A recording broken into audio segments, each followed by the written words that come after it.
রাশিয়ার দূরপ্রাচ্য সফরের অংশ হিসেবে বিতর্কিত কুরিল দ্বীপপুঞ্জের ইতোরূপ দ্বীপ পরিদর্শন করেছেন দেশটির প্রেসিডেন্ট ভ্লাদিমির পুতিন।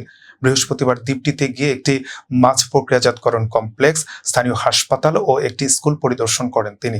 এই সময় পুতিনের সঙ্গে ছিলেন শাখালিন অঞ্চলের গভর্নর ভ্যালেরি লিভারেনকো। রাশিয়া এবং জাপানের মধ্যে দীর্ঘদিন ধরে কুরিল দ্বীপপুঞ্জের 4টি দ্বীপের মালিকানা নিয়ে বিরোধ রয়েছে। জাপান এসব দ্বীপকে উত্তরাঞ্চলীয় ভূখণ্ড হিসেবে দাবি করে। দ্বিতীয় বিশ্বযুদ্ধের পর থেকে এই বিরোধের কারণে রাশিয়া ও জাপানের মধ্যে আনুষ্ঠানিক শান্তি চুক্তি স্বাক্ষরিত হয়নি। রাশিয়া ইউক্রেন যুদ্ধের পর জাপানের মস্কোর বিরুদ্ধে নিষেধাজ্ঞা আরোপে দুই দেশের সম্পর্ক আরও উত্তপ্ত হয়েছে। রুশ সংবাদ মাধ্যম তাস জানিয়েছে, কুরিল দ্বীপপুঞ্জে পুতিনের এটি প্রথম ব্যক্তিগত সফর। এর আগে শাখালিন দ্বীপ সফর করেন রুশ প্রেসিডেন্ট।